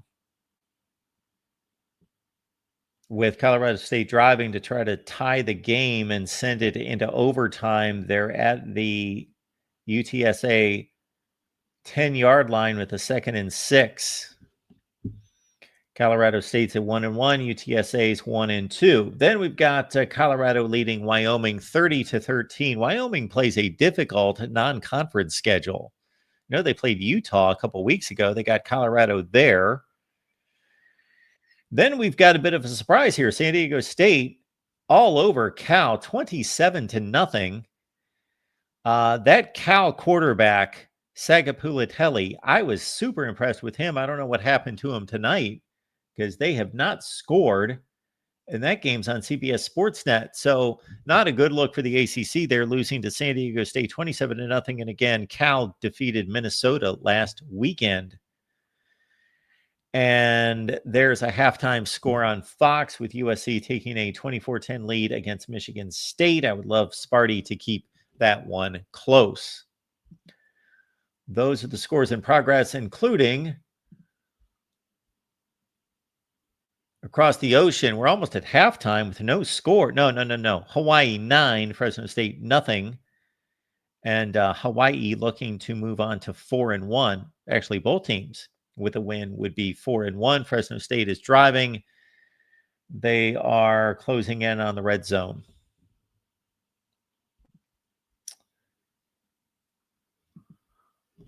And welcome into the Voice of College Football. We got CJ on the line. How you doing, Mark? Doing well. What's going on? What the crap is happening with Cal? You just mentioned that. What the heck is happening with Cal? Yeah, it's hard to determine that. I'm having a hard time concentrating on that, because I was thinking, what's going on with your voice? Mark, I want to know what's going on with Cal. That's why I called in, and I want to know what it's got. I want to know, Mark, what that means for Minnesota, because Cal absolutely pulled Minnesota's pants down last week. Yeah. And now we got some. What's the score of that Cal San Jose game right now? Yeah, it's San Diego State, in fact. San Diego State. 27-0. And let me show you how brilliant I am. You know what I think this means? So Cal is losing to San Diego State by 27 points, and Cal beat Minnesota by 13. I think San Diego State would beat Minnesota by 40 points. I think that's Now, what that means. who did San Diego lose to? Oh boy. Oh, they're 1-1, no, Mark. They're 1-1. You go click on that Aztec logo right there. That's how that ESPN website works. You just click right there; it'll pull it up there. Wow, that's kind of magical, isn't it? Wow, yep, look at that. There you go. Yep, your little hand there. Yeah, there's a little person to the hand. Yep. Okay, let me take a guess before I see. I think San Diego State lost to. Did they lose to Oregon State? Oh my God. We'll see. Oh Washington my God. State. I think I'm gonna be sick. I might throw up in a doggy bag. They lost by 23 to Wazoo. Yeah. Oh my God. Who lost to North Texas by 49? So this is Wazoo that's lost like last 2 weeks they lost by a combined 75 points. They beat this Aztecs team by 23 points, and this Aztecs team is pulling the pants right off of those Cal Bears. 1 week removed from Cal, what they did to PJ Fleck and your cue ball friend up in Minneapolis. I mean, it's unbelievable. I just don't get it. I don't understand. Now I got one more question for you before I let you go, Mark, because I know you've been on here for a while. All right, and I know we would catch that second half over on that Fox network. Yeah, I don't do those like those 3.5 hour shows like they do on that Iowa channel. I don't do those.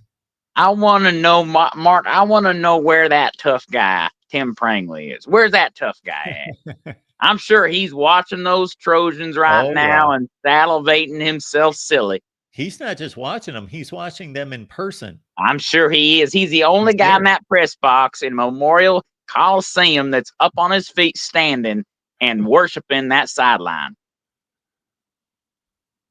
So you tell that tough guy, Tim Prangley, when that team loses, the next time they lose, I'll be waiting for him in the chat.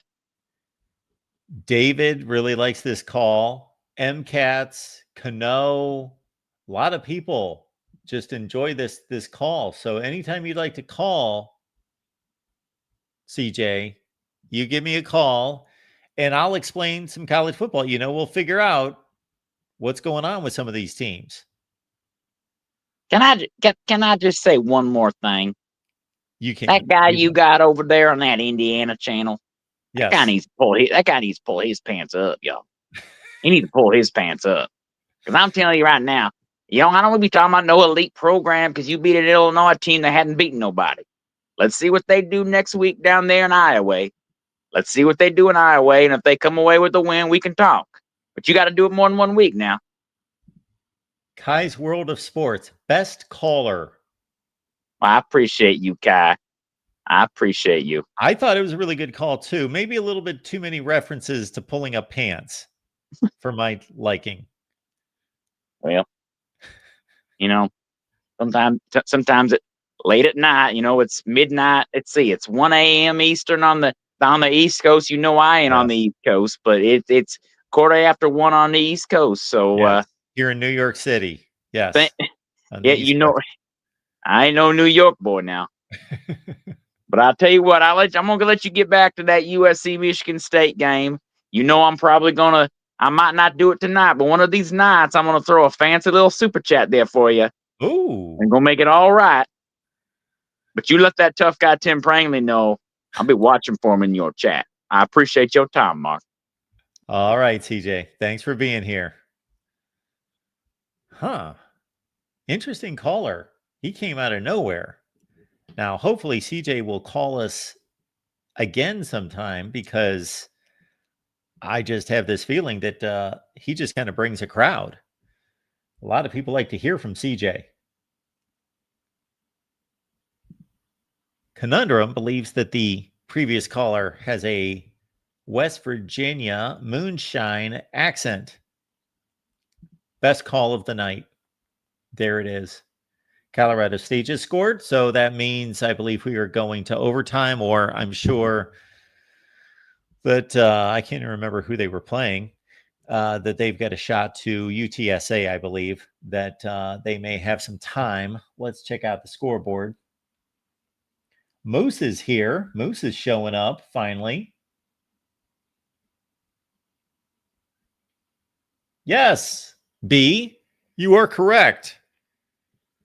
A lot of people that watch my channel, especially, aren't aware that there are more than 20 teams in college football, because it seems like we talk about the same 5 or 6 all the time. Sometimes it seems like we talk about the same 2 all the time. All right, let's get to the scoreboard here, because I want to see the end of this Colorado State game here.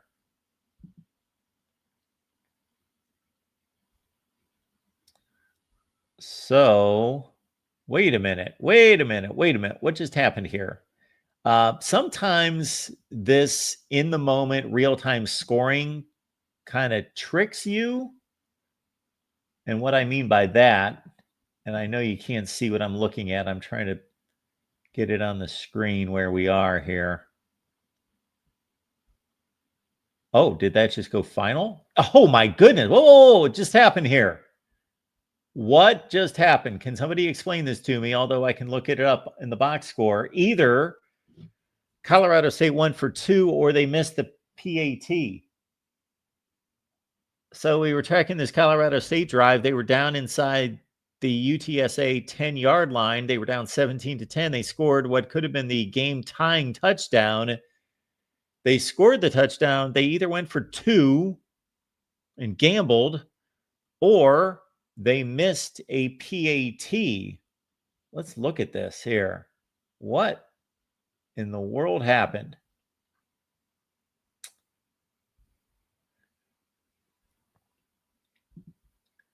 Let's go to our play-by-play. Colorado State scored a touchdown. 13 plays, 75 yards. They scored the touchdown. And, oh boy, Isaiah Hankins kick attempt good. Penalty. Offsides. No play. What does that mean? It says it went final. Need some help here. What happened? 2-yard penalty. And then UTSA only had to run 1 play. They ran 1 play with 14 seconds left, and they took a knee. Do you guys see this? Did anybody see what happened here? A failed 2-point conversion. So they did go for 2. Wow. They went for the win at home. Wow. All right. Well, you live by the sword, you die by the sword. And for Colorado State, I hate to admit this, I cannot think of their head coach right this second. I was just having this conversation with somebody the other night about that I used to know every coach in college football. And now I can only claim that I know all the power conference coaches, which I'm sure all of you do as well. So that's no big claim to fame. But in terms of who is their head coach that went for 2 here? Colorado State, where are you? Yeah, Jay Norvell. Oh my goodness. Yes. So he's been there for 3 years now. Jay Norvell went for 2. They went 8-5 last year. Okay. That's what happens.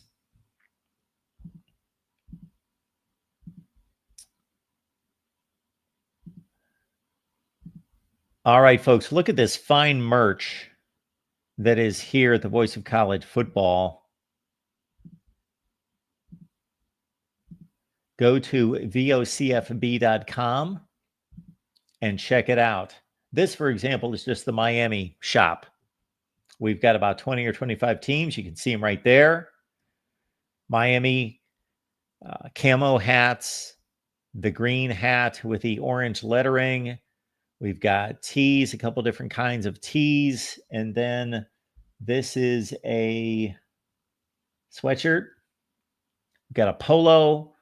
We've got mugs and koozies and tumblers. And again, for 20 or 25 different teams. VOCFB.com. Check it out. I guarantee the quality. And if the quality does not meet your expectations, hit me up at MarkRogersTV at Gmail. But we have sold 25 or 30 items, and everyone has said they are top quality.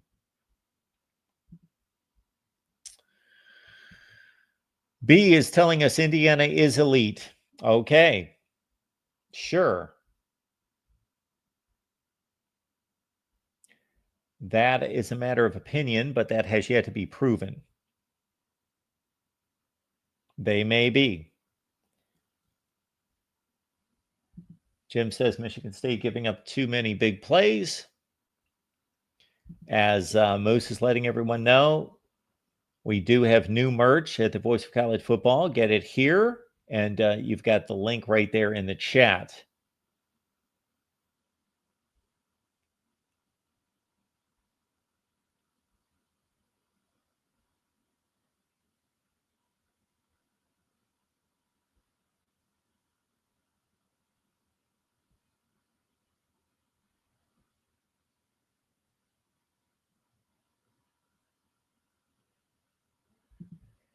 Crimson Angel says, did anyone see the controversy surrounding the Oklahoma-Auburn game with the SEC calling it an illegal tactic that happened in the second quarter around 10:50? I did not. I know there was a scoop and score for Auburn that Hugh Freeze was upset about, and that the announcers actually thought was a fumble as well.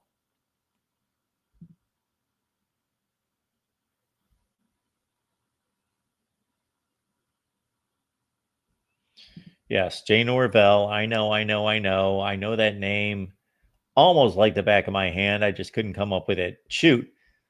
I could have told you 10 years ago, Buster Posey and Hunter Pence's lifetime statistics. And the other night, I could not think of either one of their names. So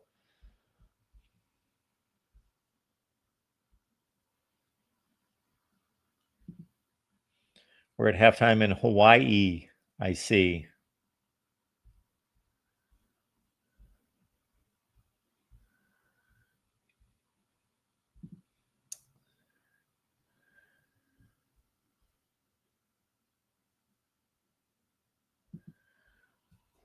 Since USC's on the field right now, we do have, of course, a USC shop as well at the Voice of College Football. Look at the hats, the tees, the polos, the sweatshirts, the tumblers, the koozies, and the mugs. That's at VOCFB.com.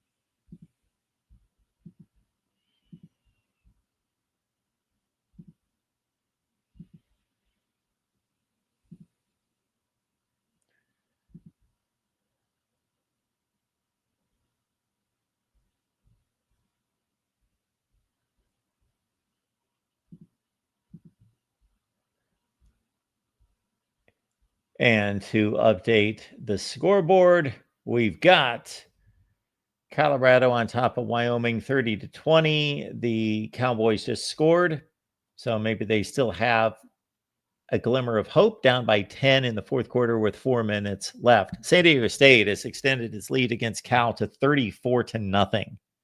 34-0. Cal came into this game 3-0. They just beat Minnesota by 2 scores. And they've got this impressive quarterback who I assume played. Yes, he's got 208 yards passing tonight, but they have not scored 1 point. USC leads Michigan State 31-10. They once trailed 7-3. So USC just continues to mount the points against Michigan State. This was my one concern about this game in particular, is that Michigan State cannot run the football without Aiden Childs. could not run the ball against Youngstown State. Hawaii leads Fresno State 9-7. They're going to the fourth quarter.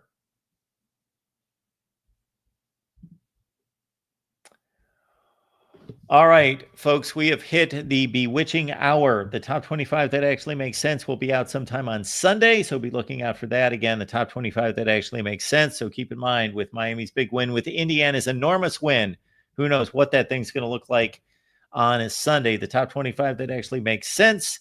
Please like the video on your way out. Please subscribe here at the Voice of College Football and check out the merch on vocfb.com. When you shop on Amazon, please use the link in the description section. And we'll be back Monday at 10 p.m. Eastern Time